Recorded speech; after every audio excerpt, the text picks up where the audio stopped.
Assalamualaikum warahmatullahi wabarakatuh. Waalaikumsalam warahmatullahi wabarakatuh. Allahumma sholli ala sayyidina Muhammad. Sallallahu alaihi wasallam.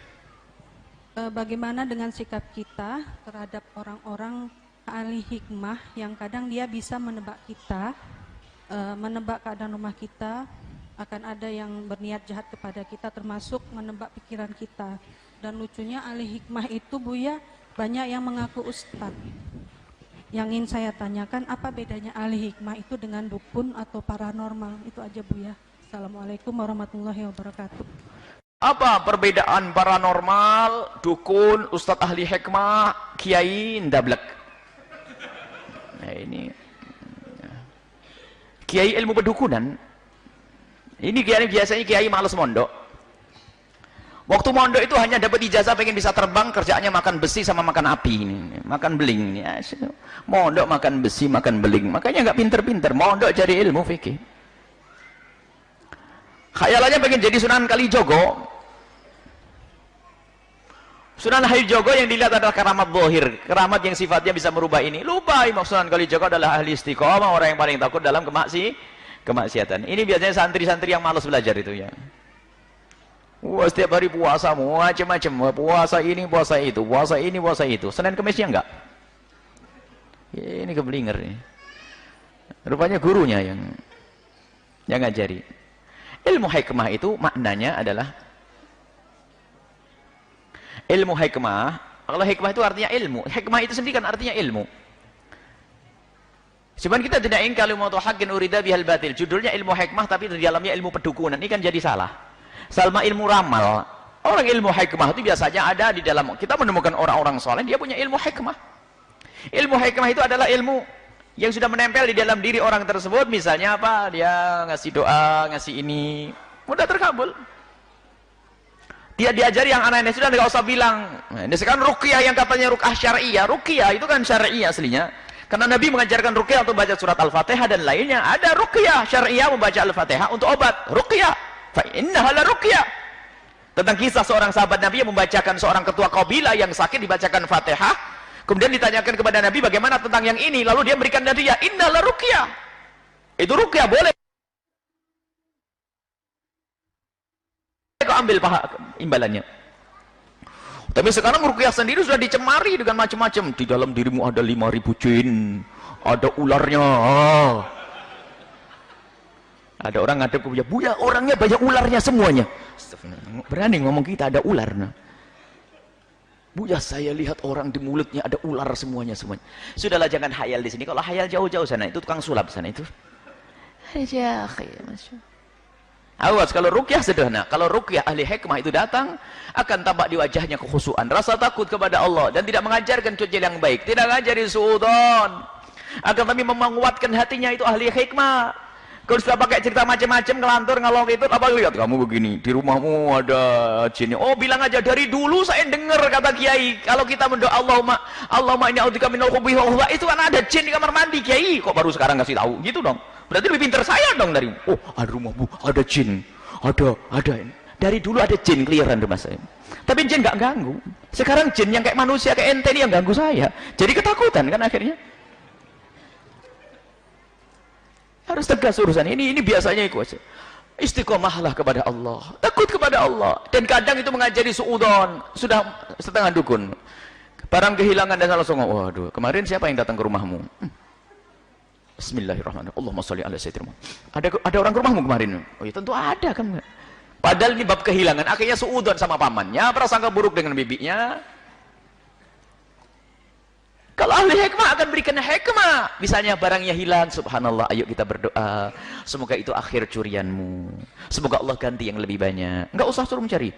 Oh, hati-hati ya, pokoknya orangnya pakai ciri-ciri ya. Rambutnya hitam. Cari sak kampung, rambutnya hitam. Dia punya sepeda motor merah. Merah. Dan kadang-kadang memang mereka cerdas. Cerdas mereka, kadang cerdas. Jujur cerdasnya ini kalau nipu hebat. Ada polisi datang ke seorang dukun paranormal yang ke ustadz ini. Ada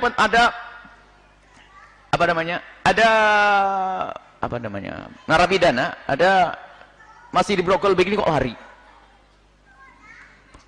Nah, saya jawab, Polisi belum jauh nih, masih di sini, sekitar sini.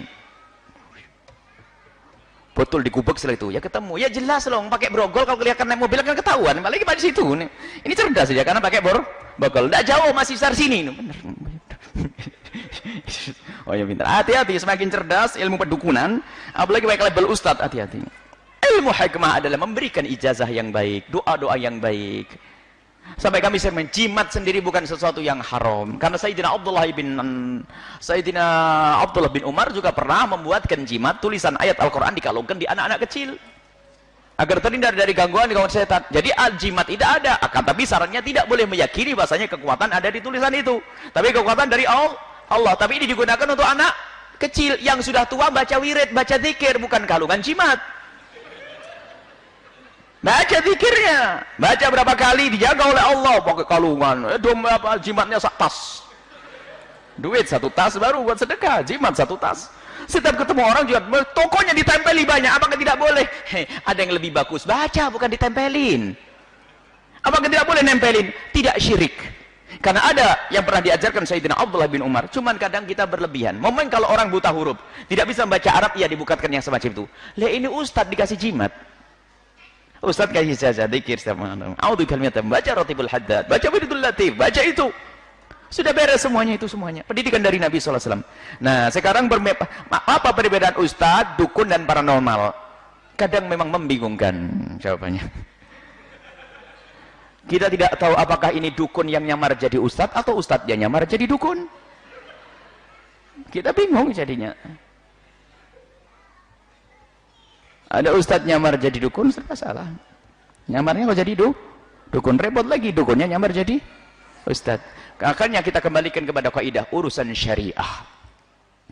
Kalau dia orangnya istiqomah, takut kepada Allah, omongnya tidak ngelantur, tidak ngajari suudon, nggak usah sok tahu tentang yang gaib. Itu adalah yang gaib Allah yang tahu. Dan siapapun yang beritahu. Cuma dikit-dikit merasa sok tahu, bahkan sampai meningkat ini kejahatannya para dukun ini. Setiap hari ketemu Nabi Muhammad SAW. Waduh, hebat ini. Bermacam-macam, makanya sudahlah jangan urusan yang demikian ini.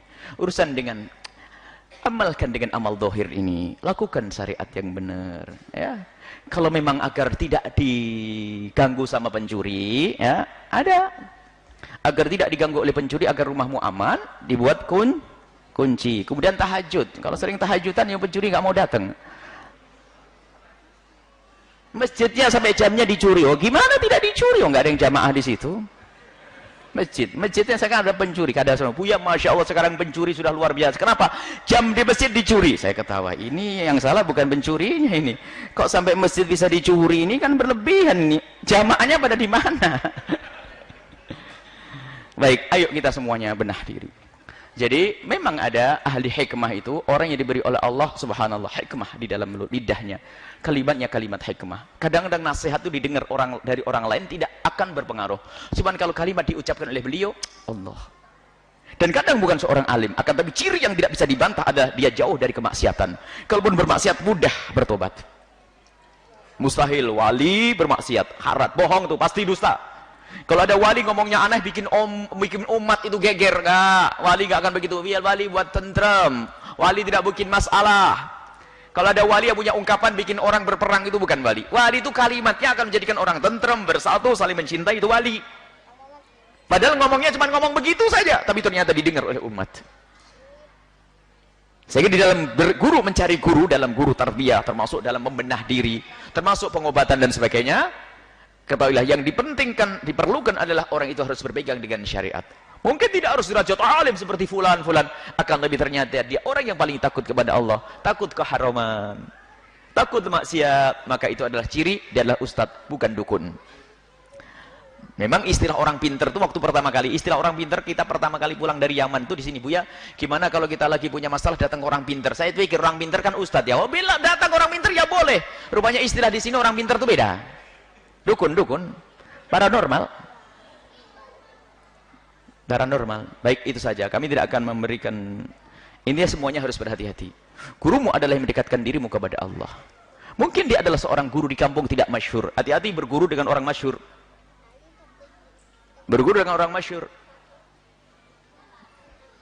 Tapi orang mastur itu yang susah. Kadang-kadang kita berguru dengan orang mastur, ngaji dengan kiai di kampung kita ada sombongnya. Karena saya sudah berguru dengan orang masyhur, fitnah kan? Orang masyhur yang terkenal di sana sini. Hati-hati. Dan mungkin orang masyhur itu adalah benar-benar karena Allah dan dia orang baik, akan tapi karena sombongnya dengan orang masyhur menjadikan kita sombong, sehingga meremehkan kiai kampung yang mengajari asyhadu Allah kita, yang mengajari syahadat kita, mengajari sholat kita, yang di saat ibu kita sakit dia yang repot. Awas, sombong dengan orang kampung kita. Sudahlah, biarpun orang kampung kerjanya di sawah, tapi kiai itu kalau soleh, tulus, itulah kekasih Allah yang tersembunyi di balik masyarakat kita. Ini saja insya Allah. Semoga Allah menjauhkan kita dari terjerumus, menjauhkan kita dari salah memilih guru. Jangan percaya dengan bualan orang yang sok tahu. Oh, di dalam dirimu begini, ini. Itu kan jadi ramalan bintang nanti itu. Peramal itu namanya, sudahlah.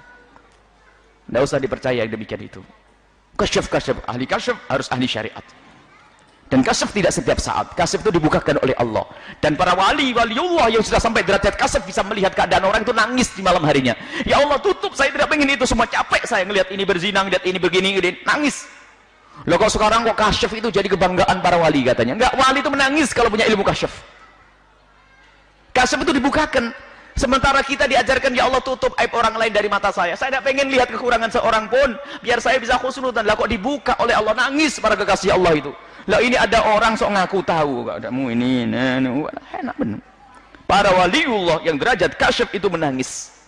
Biarpun tidak tampak di hadapan kita, tapi di belakang sana menangis, ya Allah, tutup ya Allah. Saya nggak kuat. Ada orang minuman keras, ada orang berzina di malam hari, saya melihatnya. Capek. Aku minta, ya Allah, tutup aib orang lain dari mata kami, ya Allah, agar aku bisa berprasangka baik kepada siapapun. Waliullah kerjaannya prasangka baik. Makanya jangan sok kasyaf tahu ini, pasti hayal tuh. Kalau orang bangga dengan begitu berarti bukan kiai yang sesungguhnya. Allahu a'lam bishawab.